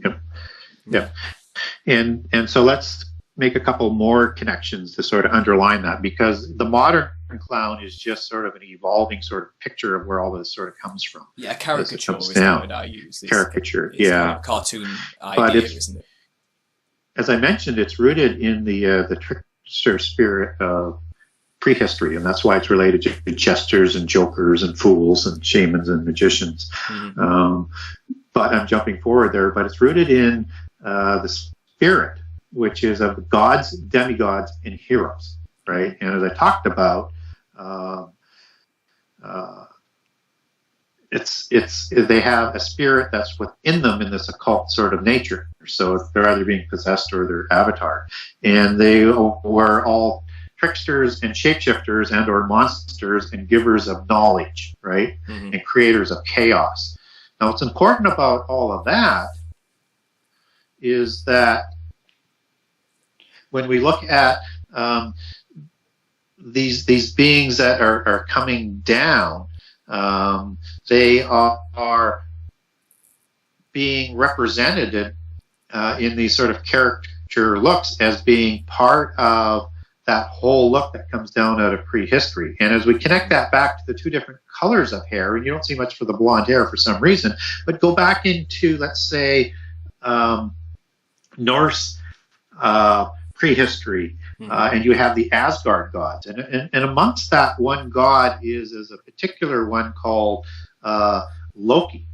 And Loki is a giant from Jutland, and he's included amongst the Asgard gods, and he is a trickster god, and he is a shapeshifter. And you've got these shapeshifter gods and trickster gods all over the world, and some of them include Hermes and some of that as that sort of god, as one of those aspects of them. Prometheus, Set, and Wong, Vela, Anrita, Lug. We talked about feathered serpents, that they're all sort of related in this aspect. And it's also interesting, just connect. I love to connect dots. Is Loki is the root sort of name for Luke Skywalker, because Loki was known as Loki Skywalker. Ah, interesting. And again, you get that alien mythos that's sort of mixing in there. Just as a lot of the names in entertainment come out of prehistory. But this trickster spirit has the ability to connect portals, because these sacred clowns, as they're known as in the sort of the shaman or the religious or the magi aspect of, are in continual contact and talking with these demons, and whether they're possessing them or they're just communicating with them, and it can open portals to chaos. And before creation. And again, when we talk about CERN, or we talk about portals and all the different reaches where portals go through, fairy mythology, alien mythology, and now all of a sudden we look at these clowns as being these religious leaders, as shamans that go back to this religion of Enoch and Atlantis in the antediluvian epoch.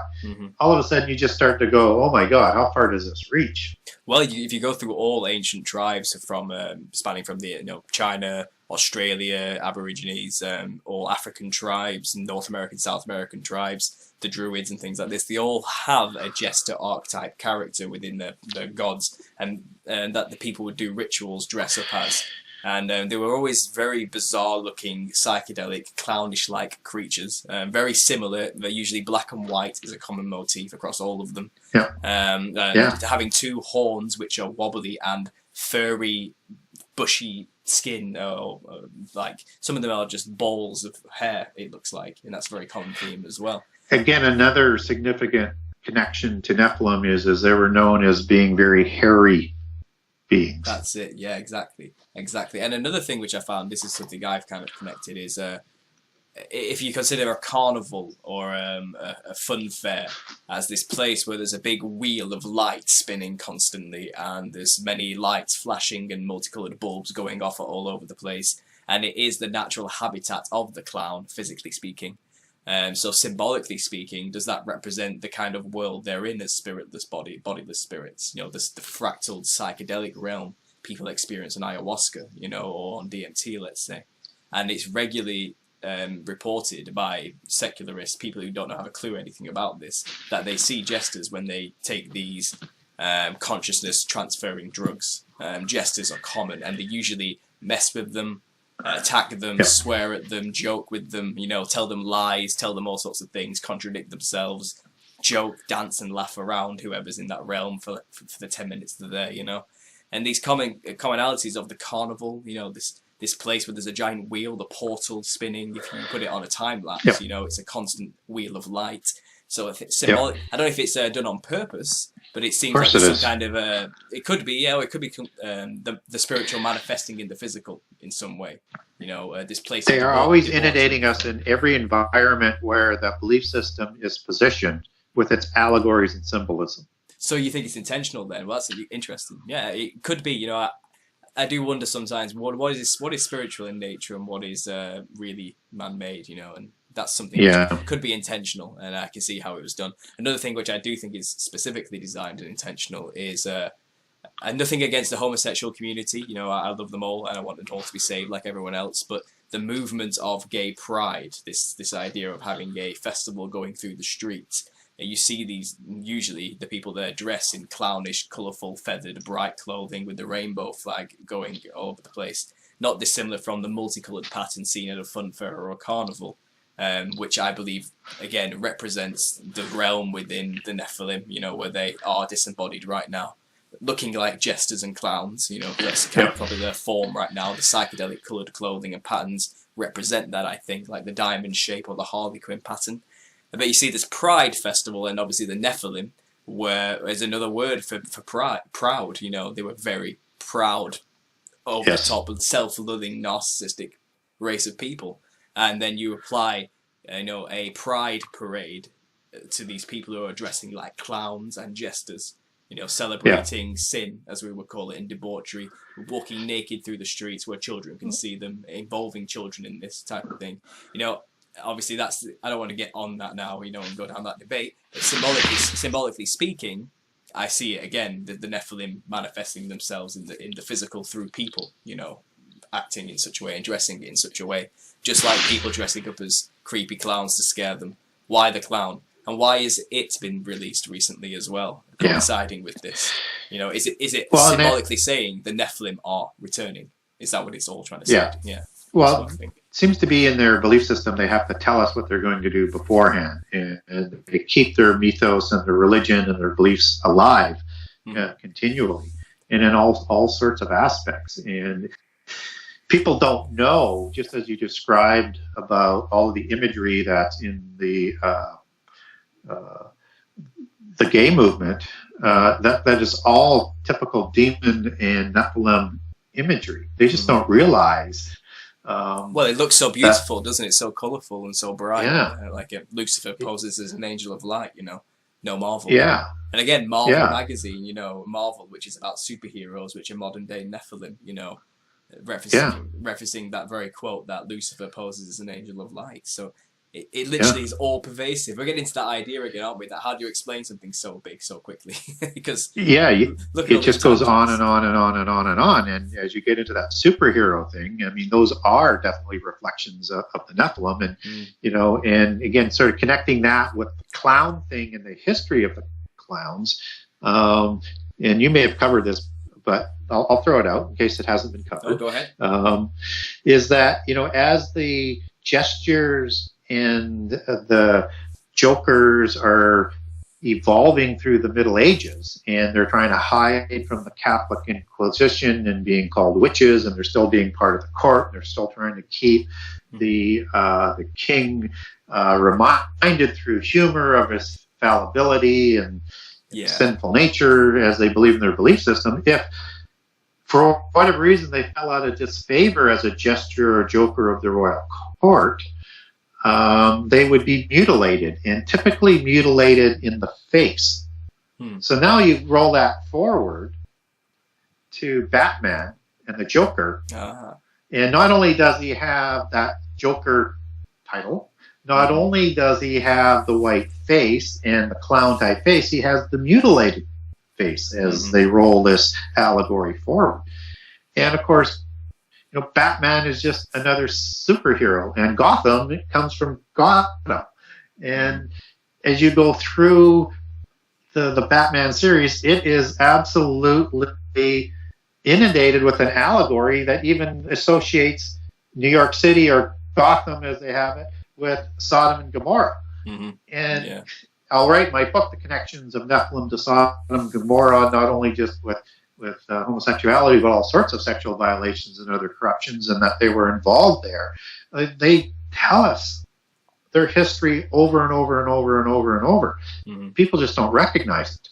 Well, isn't that such a fascinating allegory with the Joker, though? The idea that the Joker falls out of grace with the king, the system of authority, and is mutilated and cast down into a pitiful state as a result. That is an allegory of the Nephilim, you know, who were given great power and abused it hideously, and were therefore stripped of their immortality and given a scar forever, essentially, you know. It's the same allegory, isn't it? Very fascinating. It really is. It really is. And, you know, you take Superman not as a clown allegory, but Superman as is probably the best example of a Nephilim sort of overlaid allegory. So Superman is obviously a superhero, right? And probably the most famous one. But what people don't understand is on his chest, he has this inverted pyramid that has this S that's in the form of a snake. And he is son of the house of El, and El being a god or an angel. And he is this superhuman being in the physical world that comes from another place. I mean, so literally the serpentine offspring of a god. Named El. And El was the father of Baal, father of Molech. Isn't it interesting how clever these people are doing this brainwashing? Because children watched Superman as a kid, you know, and thought all of this was original and new. And, you know, how did the creators come up with such amazing ideas? I want to be just like them, you know. And you realize these people who make these scripts, you know, and write these stories, really, they're just hacks who are copying the ancient past word for word and passing it off as unique. You know, they aren't original in any sense of the word. You know, Ecclesiastes comes to mind, that there's no new thing under the sun in that respect. You know, it is what has been will be again. And here we are, you know, venerating the Nephilim on a daily basis, our children on a daily basis, you know, dressing up as their favorite superheroes. And it was really an testament to how dark and far this world has gone, you know. And in case I didn't make it clear enough, I'll just double tap it here. So Superman is the son of a god, is son of God, right? As Nephilim was the son of a god. That's right. Yeah. Are you still there, Gary? I think you may have cut off for a second. No, I'm still here. You're still there. Sorry, I wonder what's going on there. Yeah, no, I agree. Exactly. It's the exact allegory, isn't it, of a child being born of an angel, you know, but half human as well, having superpowers. I mean, that's something that's being sold with transhumanism as well, along with these superhero allegories today, like Superman. who doesn't want to be Superman? You know, what kid doesn't want to take that upgrade and have powers like Wolverine, you know, change your skeletons for metal or things like this. And right now, what seemed science fiction is becoming a reality, you know, on a daily basis. They already have the technology to edit genes at birth, you know, and choose your eye color, choose your hair color, choose your height, strength, your metabolism, whatever you want, basically. And obviously with the advancements of stem cells as well, which involves child sacrifice to get that power. That is a direct link to the antediluvian past of, you know, drinking the blood and sacrifice for power towards these gods, you know. And we do it in a more sanitized, so we believe, type of way. Everything what has been has just been modernized. I guess is the best way to say it, isn't it? Modernized. Yeah, we see a conversion of transhumanism into that greater Nephilim concept that I had, and that's why I don't always get caught in the antediluvian epoch to say whether or not it was DNA manipulation with a lot of these fabulous beings that were created, or, you know, continual sex with animals in this world to create these fabulous monsters, because some of them had, you know, depictions of many different types of animals. So I think there was some DNA manipulation going on, and I can't leave that sort of unfinished by, you know, in case, you know, people aren't familiar with some of the things, some of my work and stuff, and some of the things that I say is that the technology in the antediluvian epoch was greater than what we have today. And that's why you see those greater mythologies about these ancient societies like Atlantis with flying machines and things like that. Now, the reason why I say that is that if we get into end time prophecy and you accept what I was saying about the development of the 7 sacred sciences, is that Jesus said that the end time is going to be like the days of Noah. And I think that includes the Nephilim, and I think that includes both before and after the flood, because Noah lived for 350 years after the flood as well as before the flood. And that if our knowledge is where it is today, and we're not in the end time yet, that means that the antediluvian knowledge was greater than what we have today. Logic would dictate. Yeah, no, I agree. I mean, we aren't as advanced as we'd like to think we are. We've only been going at it for 100 or so years in terms of, you know, modern technology, the vehicle, the car, you know, things like the engine and so forth, and where that led to. But it's definitely exponential. The growth is it's doubling each time and quadrupling and 10 timesing itself. And they call it the singularity.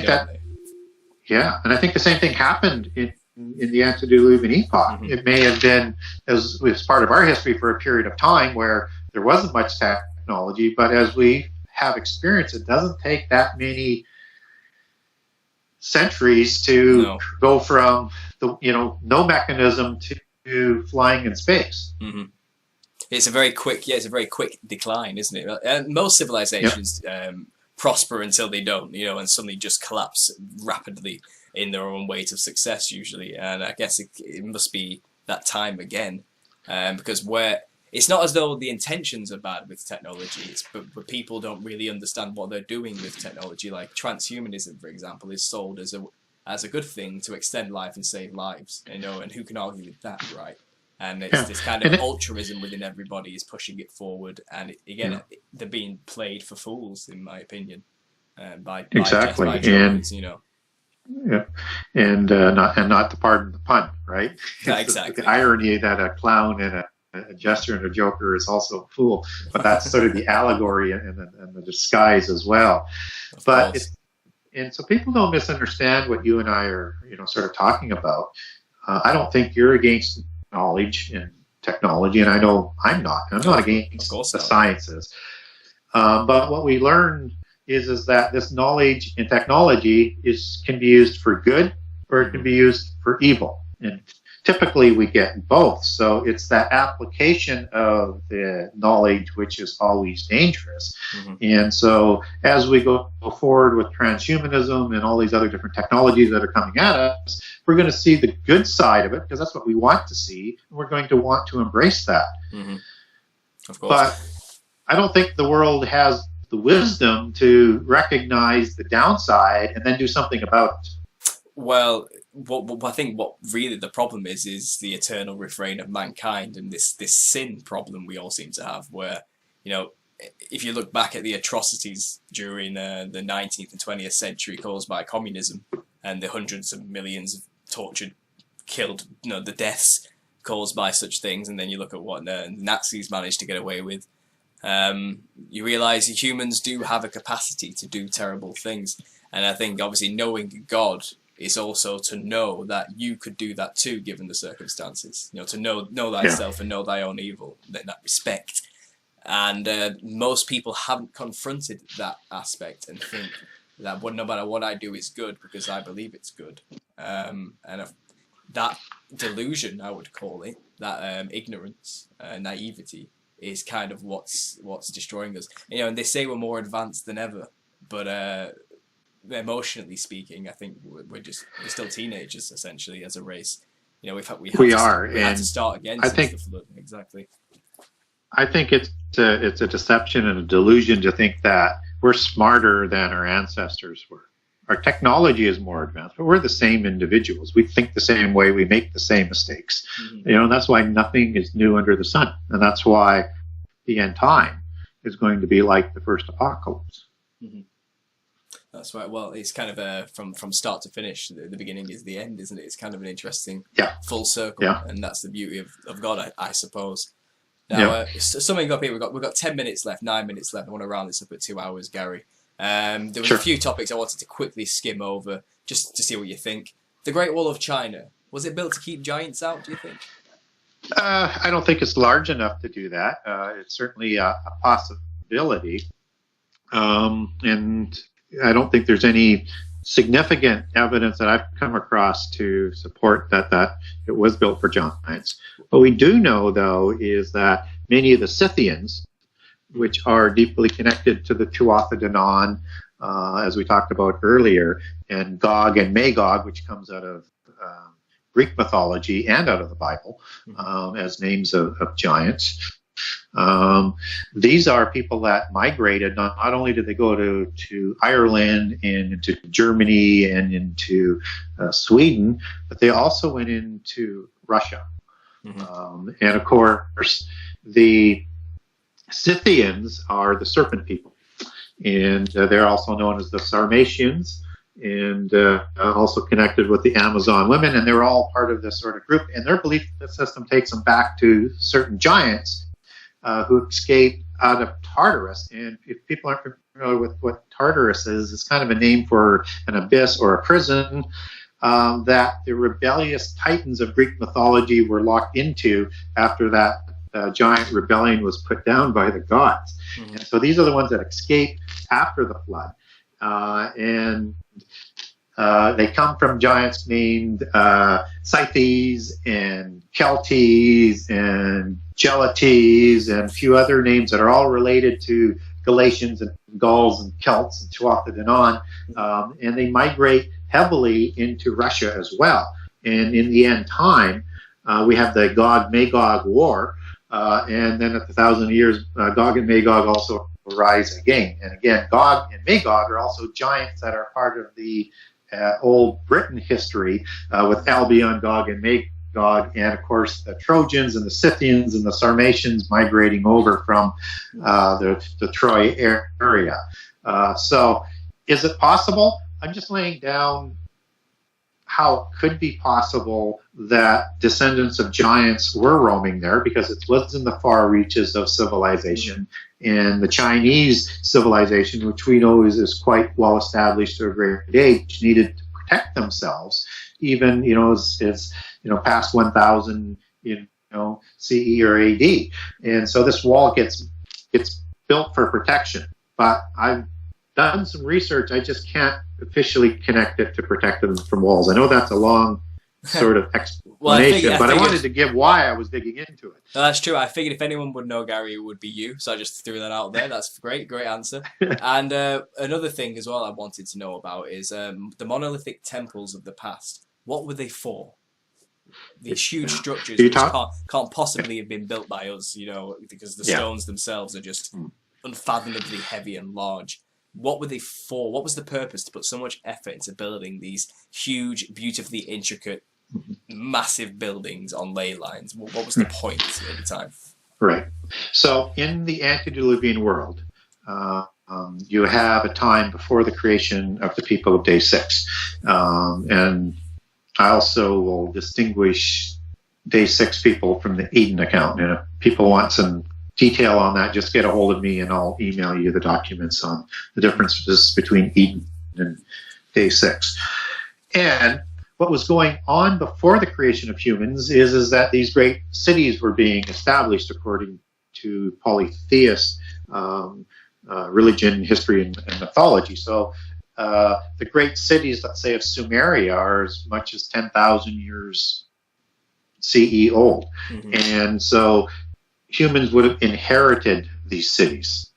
And when humans get formed, created, they are rounded up by the Watchers or the Seraphim Angels who governed over the many civilizations of the antediluvian world, not just Sumeria, or in the biblical narrative seems to be closely associated with Sumerian civilization, but there's also Atlantis and there's Mu and Asgard. There's as many as 9. Most people say 4, some people say 7, but as many as 9 antediluvian civilizations that are ruled over by these Watchers. And the nomads, the wanderers, are gathered in and given food and educated to a certain degree to build more of the cities under their instruction, and also developing the sciences to do it on their own to honor the gods.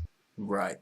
So these great megalithic structures, and I don't care whether you're talking about Machu Picchu or Stonehenge or these great underwater cities, pyramids, there's so many different forms of these great structures that are all around the world, were there to honor and worship the pantheon of gods in those different civilizations. So this is all part of what I was talking about before, was the science was developed to lead people away from God, not to honor God, not to give him credit for anything, and to build monuments to their pantheon of gods and to honor their gods, just as Nimrod was doing at Babel. Right, so basically they're there to distract the people into worshipping the wrong gods. Yes. To not worship God. If you're going to do that, then I guess you would make the most beautiful looking structures you possibly could to get people's eyes to look that direction, wouldn't you? It would make sense. Yeah. Right, brilliant answer again. Thank you. And finally, very quickly on this one, dinosaurs. Where would you fit this into the whole narrative? Well, you could place them in 2 different locations. One is somewhere between day 6 and the creation of Adam and Eve after day 7. And there's a gap there. Or you could also place them before Genesis 1:1 and 1:2. And to me, it doesn't really matter. But if somebody wants to get a hold of me, you can get a hold of me through my website, genesis6conspiracy.com, and send me an email, and I'll email you this information. You can translate Genesis 1:1 to 1:2 in 2 different ways. One, as the standard dogma is, or that the earth became void and was destroyed beforehand. And way too much to go into today because that's like a show in itself. But that's called the gap theory, or the renewal of the earth theory. Just as the Spirit renews the earth in Genesis 1:2, and also in Psalms 104:30, where the Spirit is sent and the earth is renewed. And again, I'll give you people both ways of translating Genesis. So to me, it fits better in between Genesis 1:1 and Genesis 1:2. That's where the dinosaurs would have ruled, because you have this angelic rebellion. And because of that angelic rebellion, you have the destruction of the earth. This isn't constitutive for me, but it just seems to fit in there better, and it could fit in afterwards as well. I just find it fits for me better in that sort of gap. These dinosaurs are saurian beings or reptilian beings.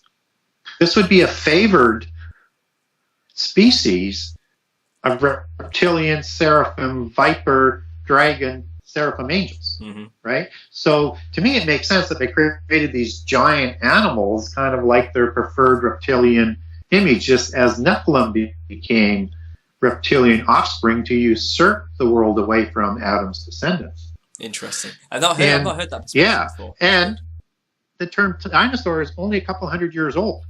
It was invented by the people out of the Royal Society who we talked about before, being formed by the Rosicrucians and Freemasons to create science and to develop, to lead people away from God. They were known as dragons before that.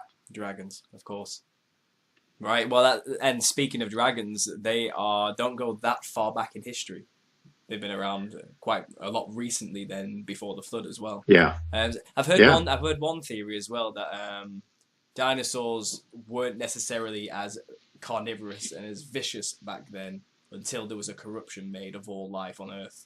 And that's where maybe we get things like velociraptors and T-Rexes, which seem to be deformed more than fully formed animals with small arms, but huge teeth and big mouths, you know. So and we have no idea when or how that might have went wrong in prehistory. But it just seems to me that the dinosaurs are related somehow to the seraphim angels, and in the age where they ruled and then rebelled. Yeah, I guess it would make sense that they would make pets for themselves after their own liking in some respects. If they were creator gods themselves, then that would make perfect sense. Fascinating, Gary. Right, well, we've come up to the 2-hour mark now.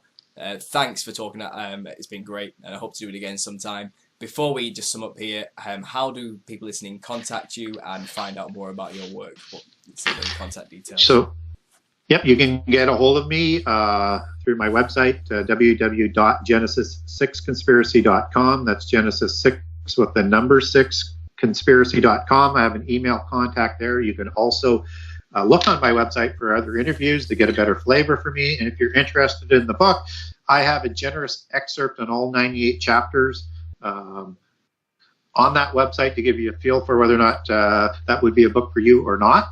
And there's a lot of information in there. You can also follow me on Facebook under Gary Wayne. I also have 2 Facebook pages called Genesis 6 Conspiracy that I post on all regularly, and I'm also linked with the Giantology page as well.